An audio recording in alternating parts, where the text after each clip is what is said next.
So this week is about process, and I suppose what I'm thinking of is not a particular process, obviously, because we're all coming at this from different fields, but what your process, but just the notion of process for you as a creative, because not many creatives can get away with a kind of Steve, hi, and Sean, hello there.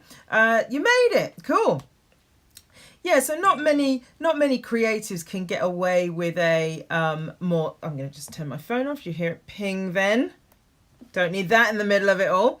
Yeah, not many creators can get away with a slapdash approach. Most of the time, there is some kind of process in the long term and the short term to to what it is that you're doing. So for example, last week we talked about training and all that could be part of your process, as well as just the part of your craft where you plan and prepare how you're going to execute a particular task. So yeah, we're talking a little bit about all of it, and just the notion of process, and to bring some consciousness, I guess, to it, so that you might become aware of what your processes are, refine them maybe if that's what's needed. Yeah, and become more aware of them. George, hiya. Steve says, yeah, we lost an hour due to clocks going forward. I've been sitting here for an hour. Doubt. Okay. Well, you're here, so yay that. So the thing is with what we're doing is not like there's one of those jobs where it's a bit more prescriptive, where there is a way of doing things. And actually, in a lot of jobs, even though they look on the surface like they're prescriptive and that there's only one way, often there are sort of, people can put their own spin on something. And particularly in the creative field, which obviously that's what we're in, there is a million ways. There are as many ways to do something as there are tasks to be done. So there's so this is not about telling anybody how something should be done or how you should be doing blah blah blah. It's literally just to bring some thinking to to your process as a creative. So Sanjay has joined and has a comment, which anyways, so Gwyneth, hi, welcome back. All right.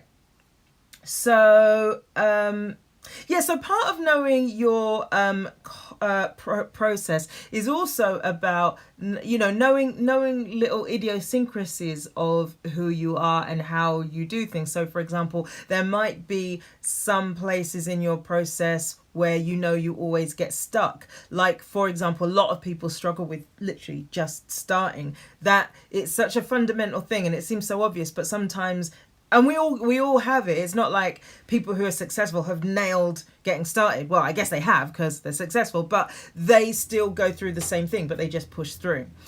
Hi, Mike Bramwell, just joined. Yo.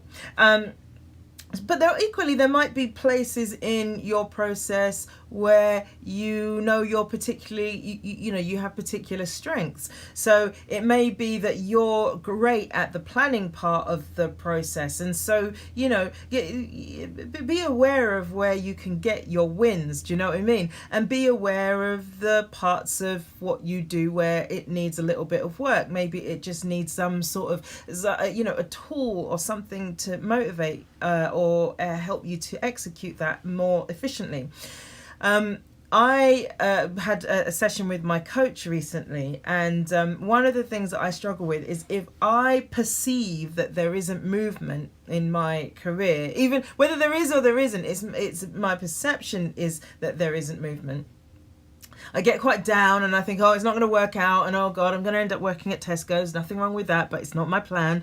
And so he said, well, what could you do that would help you with that? And I shared with him that I was on this sort of yoga class thing, meditation thing, and this guy, and I brought up the same problem, and this guy said, write down, like, every day grade. I've talked about this before, but I basically created a I don't know, like almost like a graph where I was grading every day based on certain criteria, like have I worked out, did I get an opportunity, did I make any money that day, all these different criteria, whatever was important to me, and I color coded them. So the brighter the color, the better that thing had gone, and then if it was like, say, like if it was a dark color, then nothing had happened that day or not much had moved.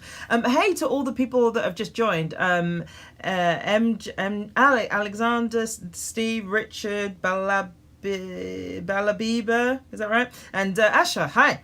So I ended up grading the days based on how they went, based on all these criteria, and because what that gave me is an overview of, I think I did it for about 2 months maybe, but then I could see, it's undeniable, look how many bright colors there are in this. So where I've been going, it's not working out and nothing's going my way, then I was able to have this representation that made me realize, and I could see my perception in process, sort of thing. So and this sort of seeing it all, it made me realize, it's just what you're thinking, it's not actually what's so, because on the day this is actually what happened, and this is what you logged or documented or whatever. And so when I brought this up to my coach again, he just said, you just need something really easy that you can access and see all the time.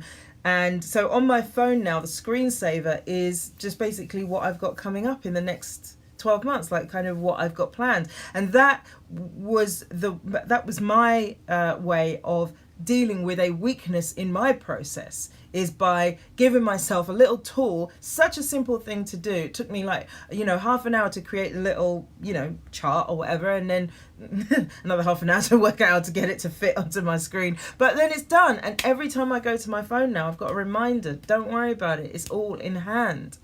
So that's not advice about how to deal with that particular thing. If that's useful to you, great. But it's more about just, if you've got weaknesses in your process, there will be some quick fix tool, some way of helping you push through, reminding you of something that's bigger and more important than whatever is causing you to be stuck. Ian, welcome back. You got a note from your mum. All right, we'll let you off. Okay, so and also in your process, you want to make sure that you're in the sort of strengths and the weaknesses thing. You want to make sure that you're planning for certain tasks at times that are going to be most advantageous to you, let's say.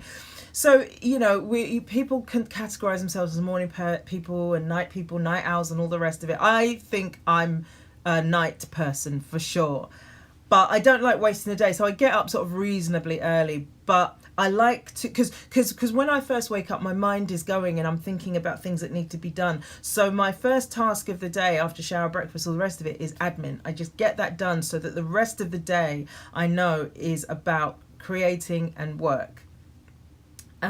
If I don't do that, I'll be trying to do little admin tasks along the way. Something that I also do, again, this isn't advice, but this is something that I do that may be useful for you, is I sometimes set aside like half a day or a day, depending on what's going on, just for work-based admin, or just for home type admin-y stuff, or things that just need to be done. And I put all of them onto that one day so that I don't do any of it really any other days. And that means, so that again clears up my day. So I'm not doing like little bitty bits of tasks here and there. I'm saving it all for Thursday afternoon, when I'm going to take care of all the home stuff, going to speak to the gas board and do this and do that.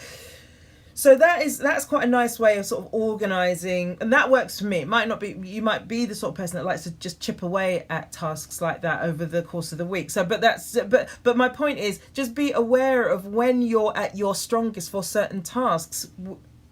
We don't excel at certain tasks equally throughout the entire day. Sometimes we are, in the morning, you might, if you're a morning person, then, maybe that's when you attack the hardest tasks. If you're an evening person, maybe that's when you do your most creative work. Sometimes I find I'm most creative at 1 or 2 o'clock in the morning, but I don't want to stay up that late. So I found a way to work around that. Do you know what I mean? So just find times that work for you.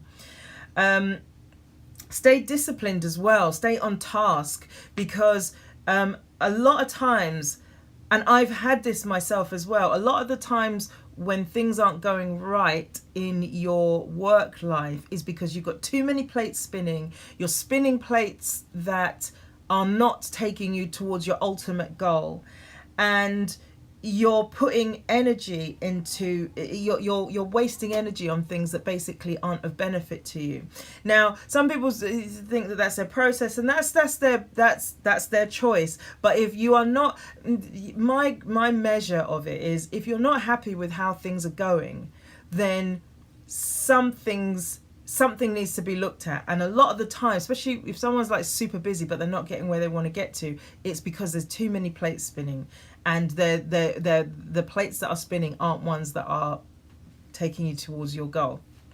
So I think discipline to stay on task is really important. Like, say, if you're like, ooh, shiny thing, and you keep getting distracted and getting taken up, you're never gonna get where you want to get to. Or you're not never gonna get there, but it's just gonna be so much harder, and it's gonna take so much longer, and it's gonna be so much more frustration because you're, oh, shiny thing.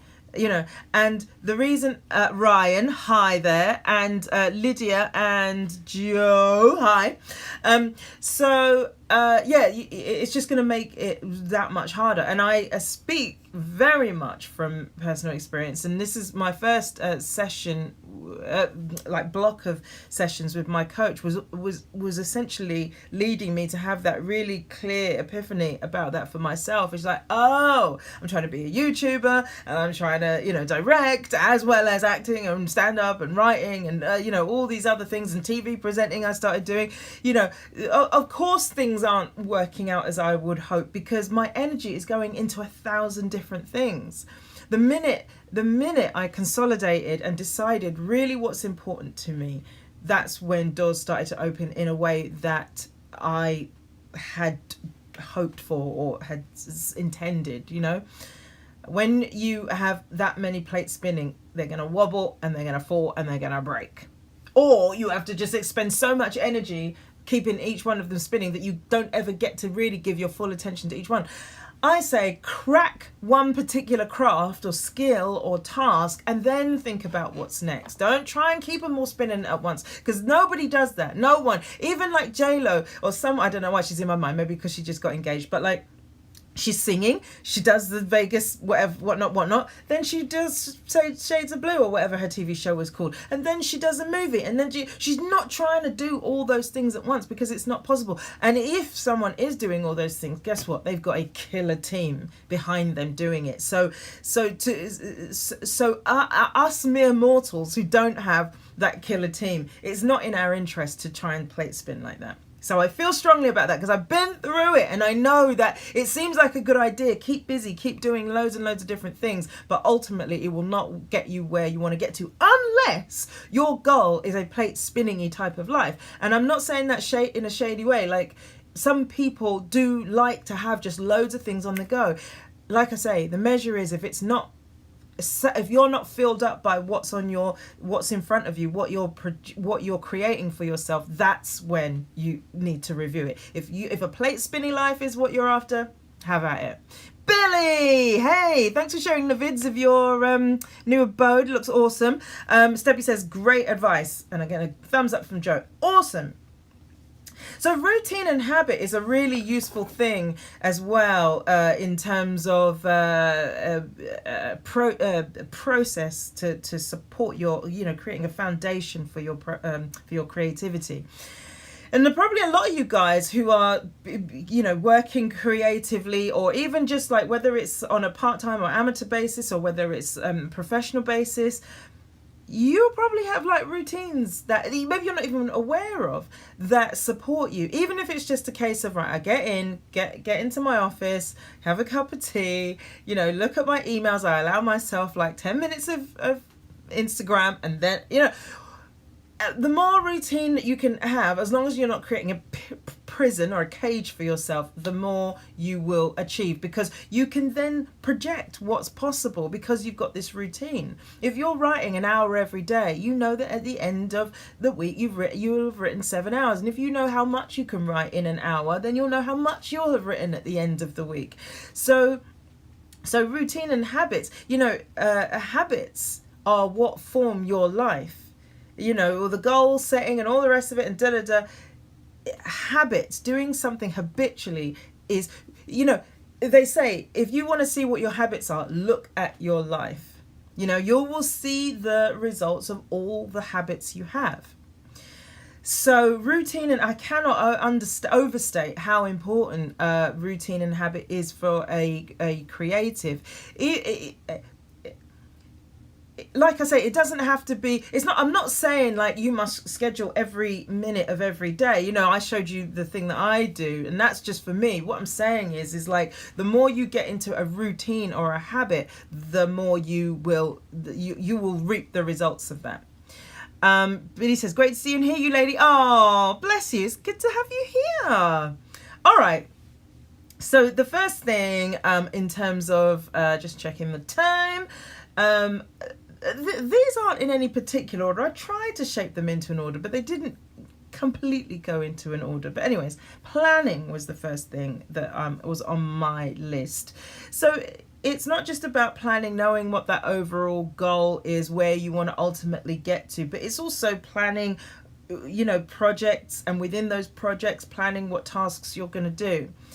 And I know planning isn't everyone's cup of tea. So I'm just going to put it like this. What I find is when I plan and schedule stuff, then it takes a lot of worry off my plate. Because, if you know that you've allowed enough time for something, then all your brain has to do is look at what you've planned and execute it. Just do what's written there.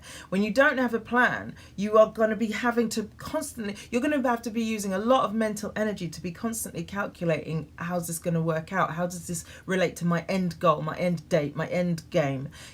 So that's why I would say consider folding planning in, and you can do it gradually. You don't have to do, I literally now schedule but this is because I've got this writing thing going on, so I really need to be very sort of disciplined otherwise, and I have a deadline, so that's why I do this. But I literally, in basically probably about half-hour chunks, 15-minute chunks depending, I schedule my meditation, and my admin, and then writing breaks, writing lunch, writing, and I have that in my diary. So I literally look, I go, oh, it's 2:00, lunchtime, bing, clocking off, go downstairs, have my lunch, 3:30, give myself an hour and a half, clocking back in, and I don't stop until I set. And so the only thing with that is that you have to be really kind to yourself, but you have to be disciplined. So some people will be predisposed to being very generous to themselves and having a 2-hour lunch, and scheduling Friends breaks. You watch a couple of episodes of Friends or something, and some people will be too hard on themselves, and they'll only give themselves 45 minutes for lunch. They'll only take 10-minute breaks and work for 2-hour segments. So you've got to find a balance that's healthy, because you want to own it and honor it once you get to that time, because it's all very well planning a month in advance.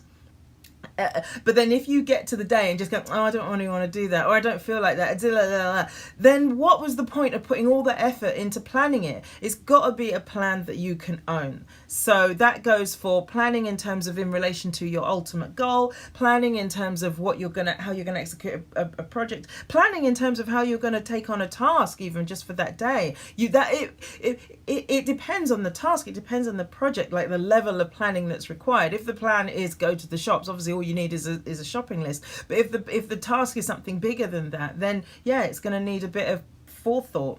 Hi Nexter, and Carly says, oh Andy, me plan. What do you mean? Steve says, I find planning so hard because I hate being tied to a schedule, but I understand the value of planning.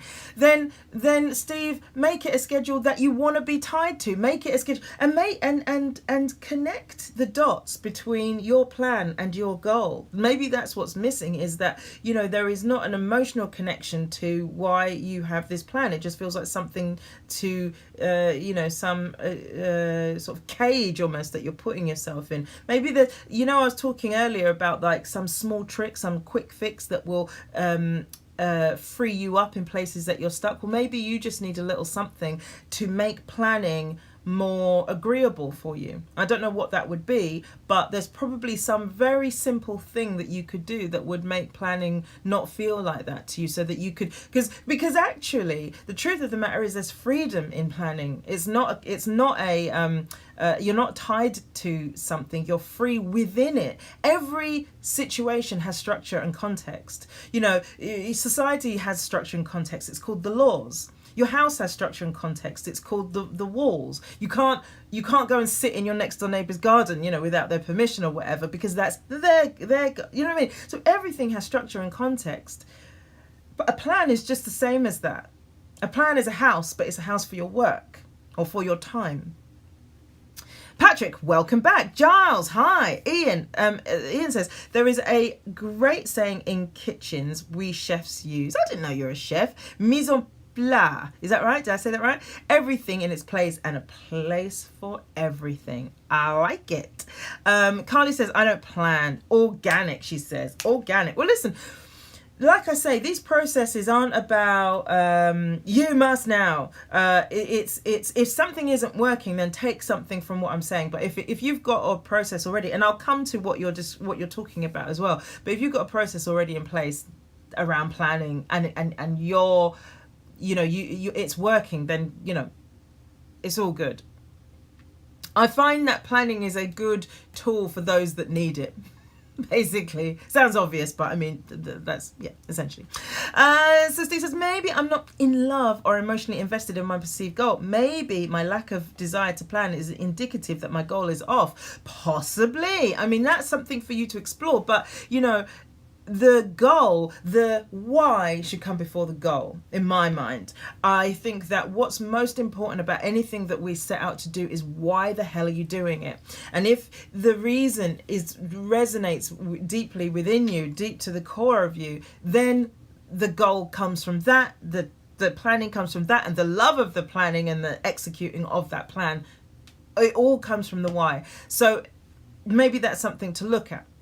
Carly says, I agree, there is freedom in planning. I think I do it unconsciously. And that's what I mean. Like Carly, you might have like routine and habit or already just woven into the fabric of what you do, but you've managed to find a way to dance with it so that it doesn't feel like a gilded cage. It feels like there's, it's got a more of an elasticity to it. And, at the end of the day, you have deadlines still. I'm guessing you have to deliver and stuff like that to your publishers, is that what they're called? But you might unconsciously be retrofitting the back referencing your schedule anyways to be able to honor those deadlines, because I should imagine that you probably are meeting them. So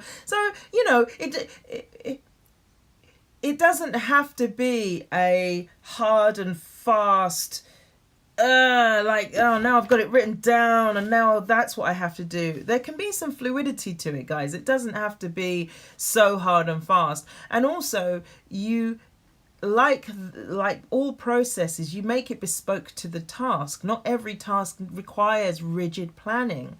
Some tasks can be, I will finish this song by June, because of the world you're working in or the way you're working. Do you know what I mean? Like it's not like everything has to be scheduled to the minute. Planning, who thought that would have so much to say about it? Anyways, the other thing I just realized recently, Carly says, yes, I have deadlines indeed. Yeah, so that's a context in a way for what you're doing. Something that occurred to me this week was about small goals. I was thinking about how some of the bigger dreams I have, not even goals, but dreams, feel unrealistic in a way. And I'm not saying that to put myself down or anything like that, but they just feel out of reach. And I thought to myself, how much value is there in spending time thinking about those things? Maybe I need to bring myself more back into the present and just think about what my immediate wins are. And so I think that as part of our process as creatives, there might be something in just focusing on small goals. Have that big dream, goal, project, desire or whatever that absolutely.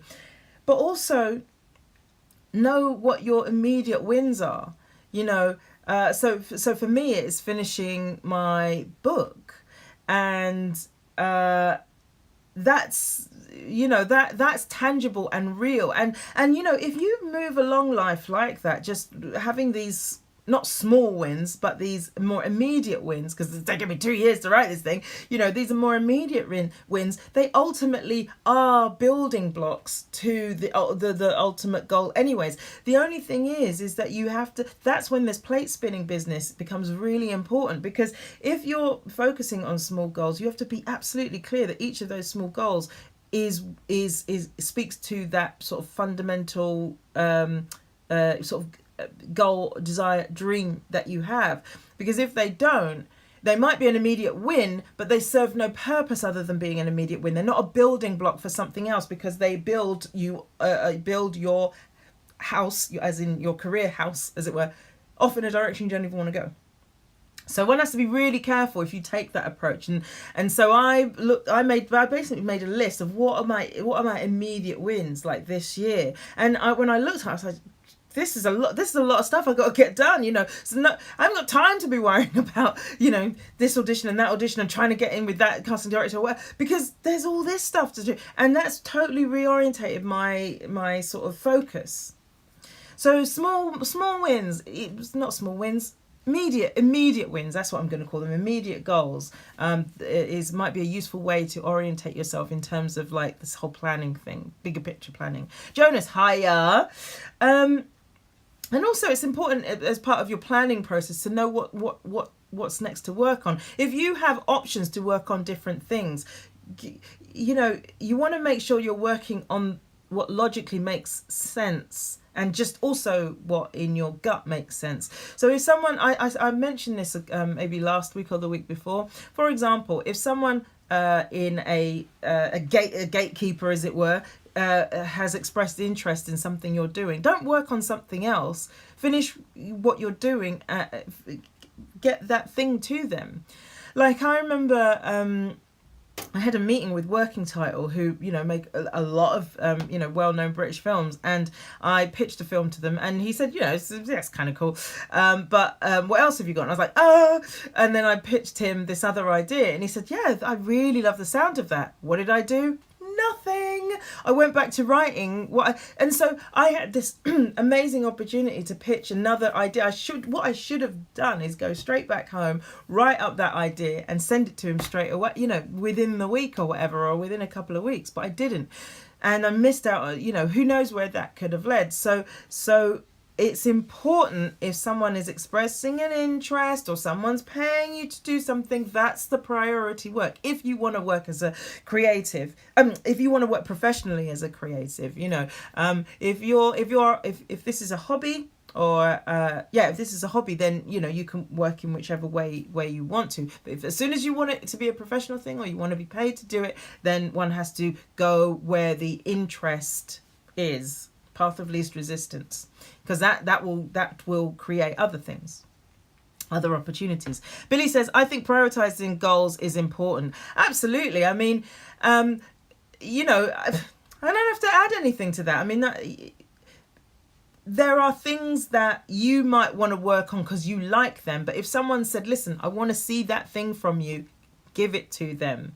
That's because that's how the industry works. That's not just you as starting out in the industry. That's how it is all the way up. Even people like Angelina Jolie have to make Mr. and Mrs. Smith to be able to make her passion project films. So you have to be strategic at some points. Kieran, hi. Billy says, I learned that as well. Do that kind of task right away. Very true. Cool. All right. So then what else? Oh yeah, so preparation. So Carly, this is what I was going to talk about, because I was watching this video about outlines. So when you write a film, some people, or a TV show, but mainly with films, I think this applies, that you would write an outline. So everything that basically happens in the film is the story and the plot. So the plot is what happens in the film. The story is the kind of the world of the thing exists in, stuff that you won't necessarily see in the film, but is referred to or is part of the sort of world of the thing. Anyways, so the argument was that some writers were arguing that they you absolutely must write a an outline. That's their process, and they couldn't do it any other way. And some writers like, ugh, an outline, geez, who's got time for that? I just write, I just get on and write. And I think there are two types of people when it comes to preparation and getting started. And this isn't just specific to screenwriting. This, I think, applies, it probably across the board.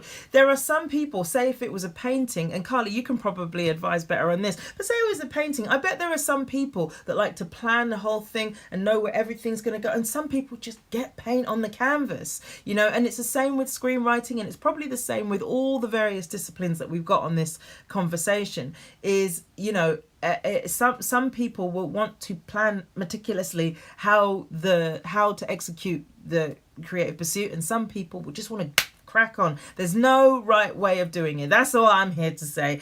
And that you don't have to vilify someone who's not doing it the right way, the way you're doing it, and you don't have to feel shitty that you're not doing it the way somebody else is doing it. Everyone's got their own way. The process is bespoke to the task and the tasker or the, you know what I mean, like the creative. So having said that, part of preparation, I would suggest, but not necessarily has to be done this way, research. I think that's an important part of preparing for something, laying the foundation for what you're going to do. Whether you're going to take on a task, whether you're going for a job, if you're just going for a meeting, as a creative, researching and knowing what you're getting into is part of the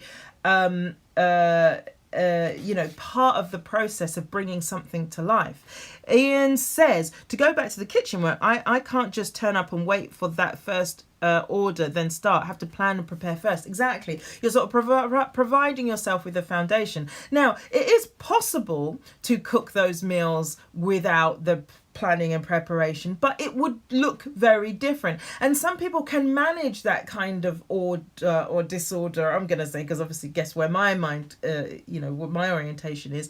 But that doesn't mean it's wrong. It's just that it would look very different, and it would be quite sort of unnerving for somebody that's used to preparing and planning. Probably the kitchen analogy isn't best for what I'm saying, because it would be a shit show if you didn't plan and prepare, like cooking food for people in a restaurant. But you get what I'm saying, is that that planning and preparation is useful, and I would advise it, but it isn't essential because everybody works differently.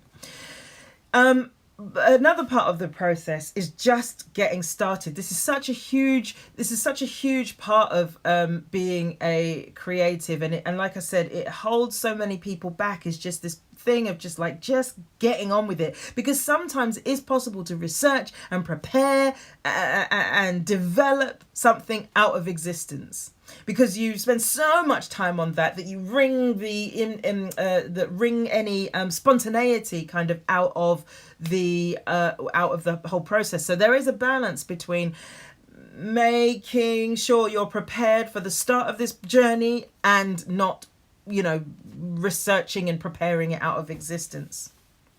Kylie says, I research my ideas, find photos, make sketches, develop my understanding of colour. There you go. And like I say, like other painters will have a slightly different approach, and every person in every creative pursuit will have their own way of going about it. I wouldn't have even known how a painter prepares. I'm just guessing here. Ian says, I do apply the same processes to writing, the preparation. Kylie's like, I'm seeing how organised I actually am. Yeah, but I mean, like I said earlier, it sounds like you've got a nice fluidity to it. You're not, it's a dance. Steve, maybe you should chat with Carly, like offline or something, online or offline, DM each other or something, and she can give you some advice about how she plans or something. I don't know, just a thought. But Carly's obviously found a way to dance with it. So you don't want to develop something out of existence. You want to just start, because at the end of the day, nothing will exist unless you do so. So one thing that is very useful to know in this process of just starting is that your first draft will probably be shit, and I'm not saying that because your work is that, but because that's just the way it goes. But the amazing thing about a first draft of anything is that A, it exists, and B, it gives you a reference point for where you need to go. That is like a roadmap of what needs to happen next. I remember doing a drawing when I was at school, and I finished it and I thought it looked great, and then I went back to it a month later and I was like, oh my god, this is terrible. So I did it again, and it took I think I ended up doing it in a day, but literally I drew all day and it was much better. So the first attempt isn't the attempt, and we need to disavow ourselves of this idea so that we don't get debilitated from even starting. The first attempt won't be very good. Your job, in whatever form you're working in, is to then make it good. That's what being a creative is being able to take something that's sow's ear and turn it into that silk purse, So in writing, when you create your first draft of something, sometimes it's called a vomit draft. Yay! Giles, give me that. Whoop, whoop. So it's called a vomit draft, and it's not for nothing, because vomit's horrible anyways, and it is just get it all out. But writers, professional writers are not scared of that vomit draft because they know from there, right, I know what I'm dealing with now. It's all out there. I was working on a screenplay yesterday, and I was really just delighted to be working on it because it's quite an old thing that I wanna tweak. And in the process of it, I wanted to combine it with another draft of something, with another draft I'd written, and so it was a bit of a mess. So this process I went through yesterday was tidying it up, cutting stuff out. There was a couple of repetitions, and basically it was a joyful process because I knew that it was better after having gone through this process. But that was only possible because I started. None of this is possible unless you actually start. So maybe that's where this conversation should have started. It's starting. But maybe now is the time to talk about starting in the middle. George says, I need to remind myself that a bad first draft isn't the end of the project. Exactly. This is what I'm saying, is that a bad first draft, if your first draft is great, then where's the learning anyways? Where do you get to sort of express any creativity? In turning, spinning that gold, and furthermore, anyways, there's no point in me saying that because nobody makes great first drafts. Nobody. It's just that the people who write know how to turn those shit ideas or shit beginnings or whatever into something great. That is the truth, Ruth. Like, there's no other truth about first drafts when it comes to writing. I can't say that necessarily about painting. Maybe people's first attempts are great, maybe in illustrations they're great, but I feel like people keep working and developing and discovering more about who they are as an artist and discovering more about a particular piece. Be it some poetry, a photograph. I'll try that again with that sunset. I'm going to go back to that place, take another photo of that sunset. I'm going to use a different filter. I'm going to use a different, frame rate or something. Do you know what I mean? Like, it's ongoing. And the moment we let go of the idea that if our first draft isn't very good, that it's not salvageable, then our whole world opens up.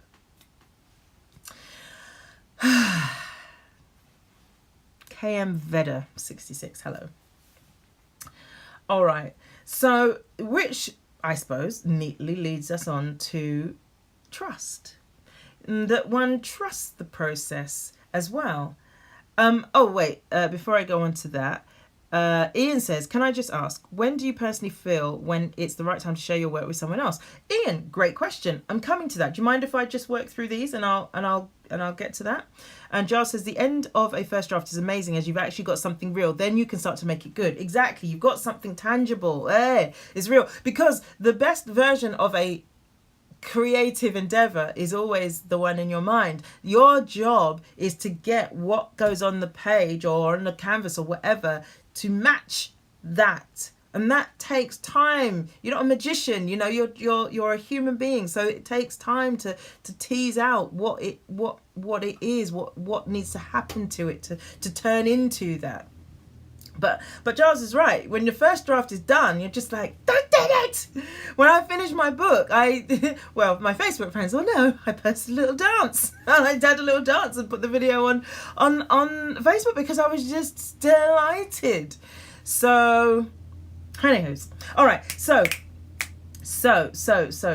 where are we? Oh yeah. So maybe I'll miss that. Don't need it. Well, all I was gonna say was, like, when I was joke writing, just in terms of trusting the process, just know that, for example, this vomit draft thing or first draft thing will not be your best work, but you can make it so. Not all things come out fully formed. Yes, okay, right, the song Yesterday pretty much came out fully formed, but most of the time things don't come out fully formed. They need nurturing and love and crafting. When I wrote stand-up, you'd often start with a very flabby 20 minutes of material that, they got some laughs here and there, a couple of big laughs, but they were sort of undermined by the not very good jokes that preceded it.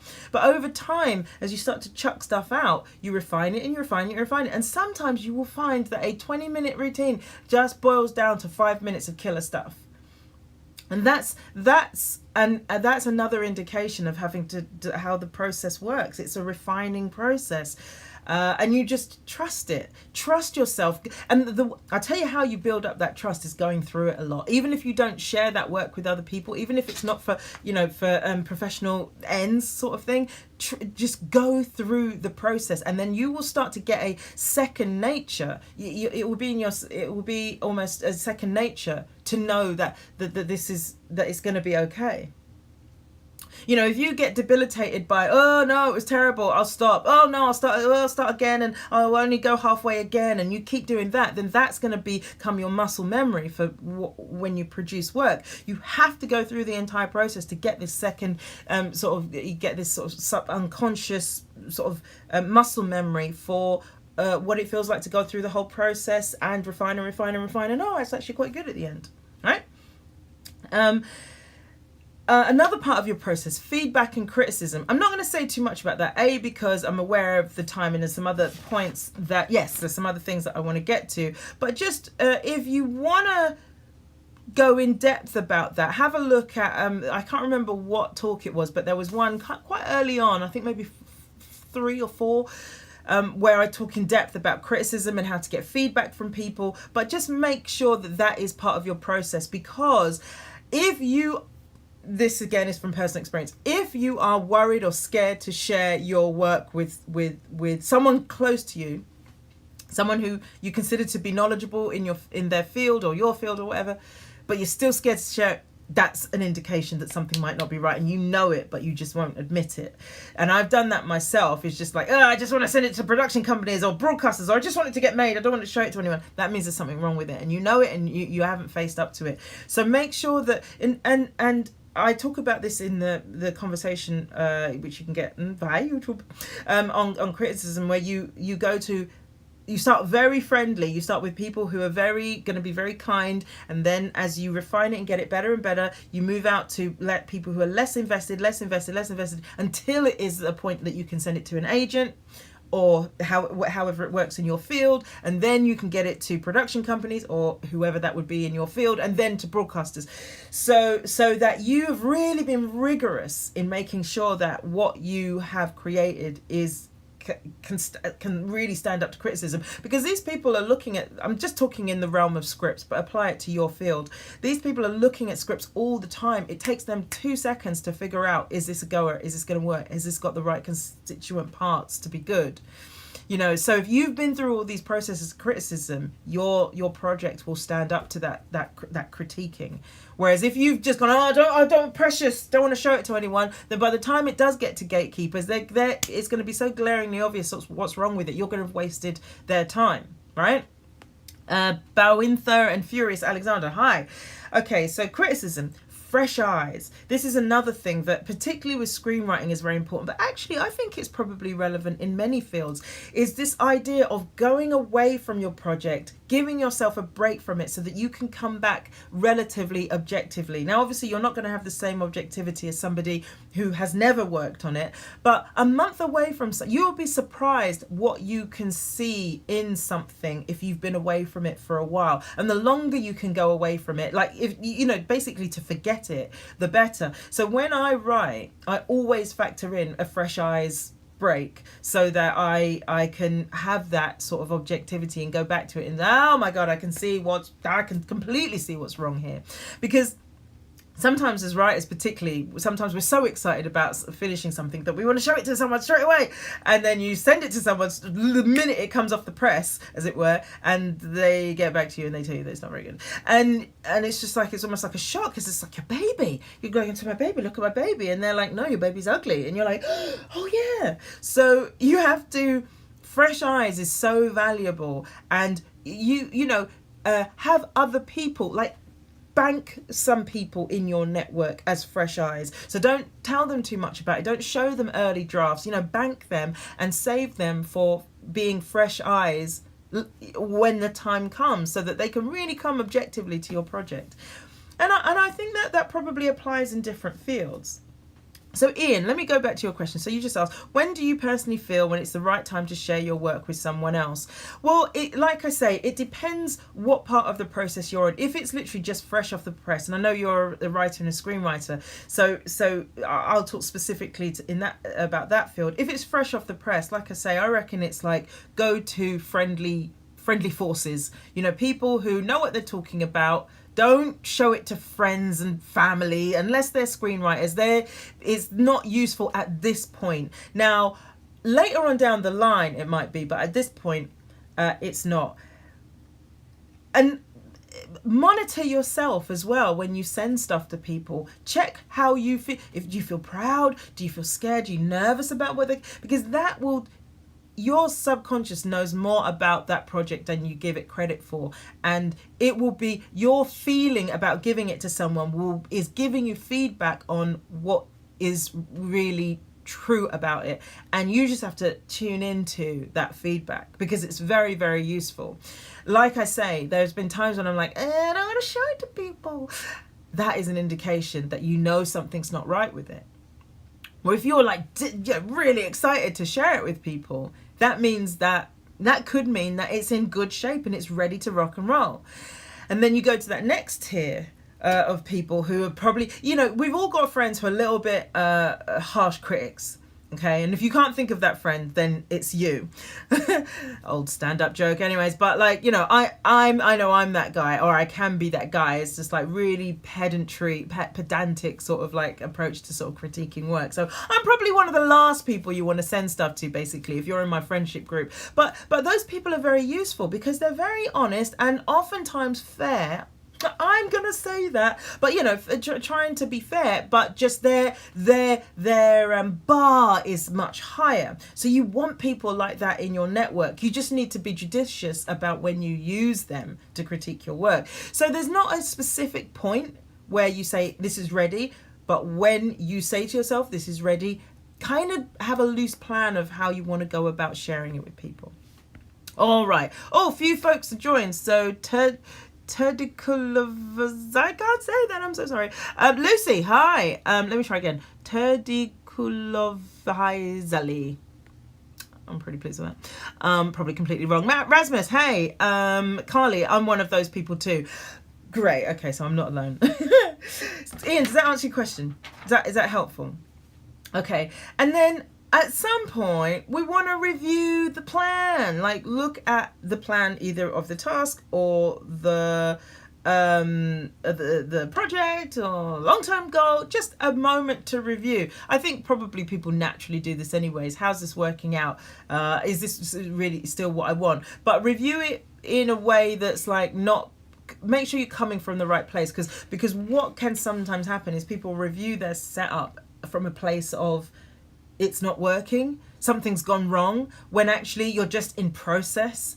And so you want to make sure that when you review from a relatively objective place, that you're just like taking stock rather than just panicking, basically.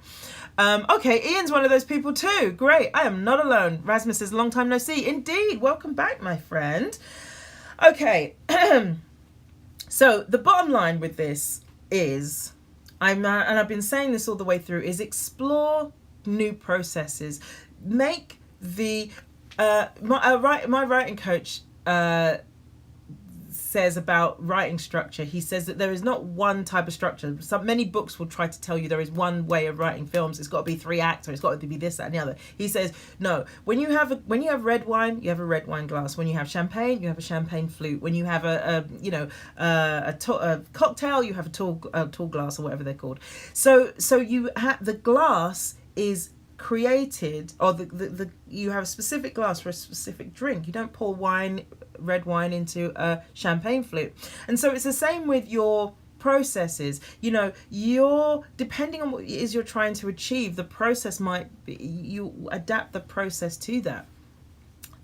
When I'm preparing an acting role, like I've noticed that actually my way of going about it is different. Like I've got something I'm working on at the moment, and it's quite difficult to get inside because it's quite subtly written. So it's quite difficult to get inside of the what the characters are going through. So my approach is very different from how I might go about something that's more,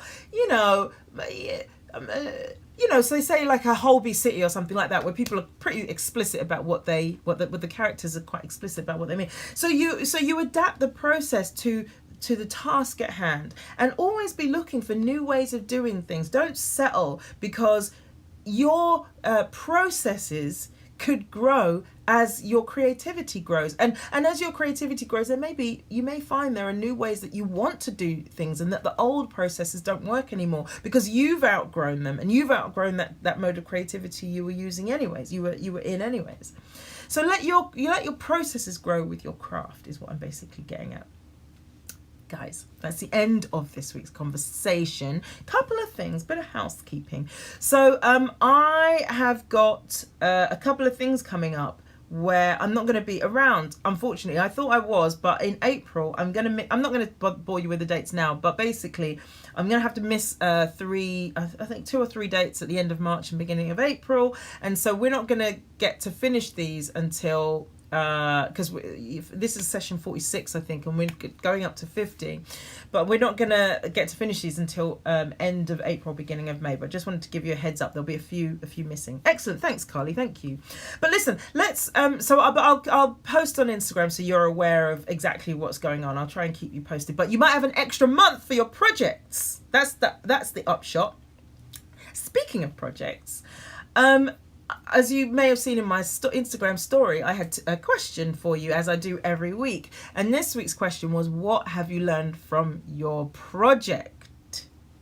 If you want to say something about what you've learned from your project, or if you want to say how it's going, feel free to comment either of those. And just let me know. Or if you've got any questions about what we talked about today, we've got about 6 minutes. So I did it. I'm getting the timing of this right. Okay, so Yetfo says, well done on the chase. No idea what this chat is about, but you smashed it on the chase. Thanks. Okay, and George says, really great chat. Have a great week, everyone. Okay, so if there's anything that you too, George, by the way, if there's anything you want to share that you've learned, because look, guys, we're now over 2 months into the project, so we are coming to the end of them, and this will have been a process for you guys. You may have you may have learned some stuff. I would imagine I feel like I've learned some stuff.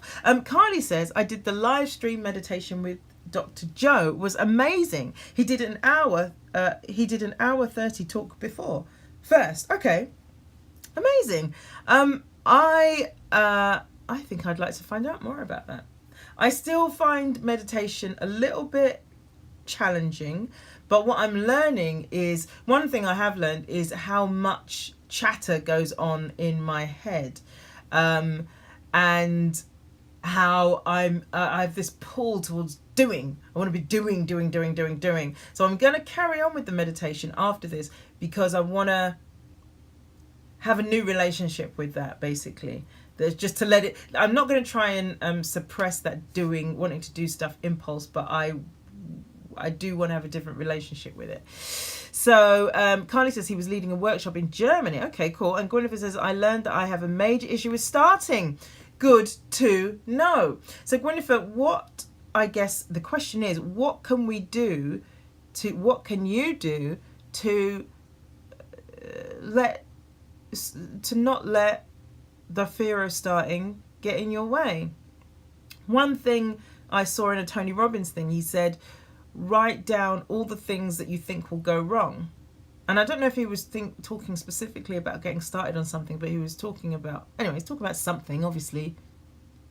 So let's just say it was that. He said, write down all the things that are going to go wrong. He says, now you've got it written down, now you've got them out. Because at the moment, probably the idea of getting started exists in this, undefined dread. So, there isn't really a word to describe the feeling for or what it is. It's just this thing that's just there. Name it. Give it a name. And just let it be this, let it sit on the end of your desk and while you work. Because what we try to do is we try to vanquish these things, try to get rid of them. But actually, all it wants is a seat at the table. It's just like, you can sit at the table, just okay? And then when it's sat at the table, it probably will be quiet. It's because we try to sort of push these things down, and it's not just about fear of getting started, it's all kinds of other things. That's when it gives it power. So Gwyneth, whatever it is, let it be, but and give it a seat at the table. But realize that's just a part of you having more of a say than it needs, and that there is a part of you that wants to create something, and that who's going to have the final say, really. Because otherwise these things don't get to exist. Whatever it is that you're planning on creating won't get to exist unless you give this thing a seat at the table, but get on with what needs to be gotten on with. Carly says he wrote this is about Dr. Joe. He wrote the book Becoming Supernatural. I like his other thing about the meditation. What was it about? What's it called? Billy knows the one I'm talking about. The one, I can't remember. Something about retraining your brain, something like that. Anyways, Fowl says, have a great week. Thank you very much. Billy says, we love Dr. Joe and great advice. And Ian says, I've learned I can write horror. Yes! I honestly didn't think I could write something scary and tense. Ooh, I love it. And P.S. Loving Curfew, thank you very much. Anyone else want to chip in? We've got about 50 seconds if you want to throw in some other... Breaking the habit of being yourself. That's it. That's the Joe Dispenza. Is that his name? Oh, I can't remember anything. But yes, that I really enjoyed that. And I need to go back to it because I got a lot out of the meditations that he has in the book. Anyway, guys, okay. Breaking the habit of... Yes, okay. Billy got there. Yes. What am I saying? We've finished and everyone's learning things. Let's put it like that. But listen, guys, that's the end of this week's conversation. We are doing this next week. I can't remember what the topic is, but it'll be something, won't it? It's always something. Have a fantastic week. Just go out there, smash it, do whatever you need to realize your projects, look at your process, make sure that you're not spinning plates that you don't need to be if that's not working for you, but if it is, spin away. Guys, it's been awesome as always. Have a lovely rest of your Sunday evening and I will see you next week. Bye.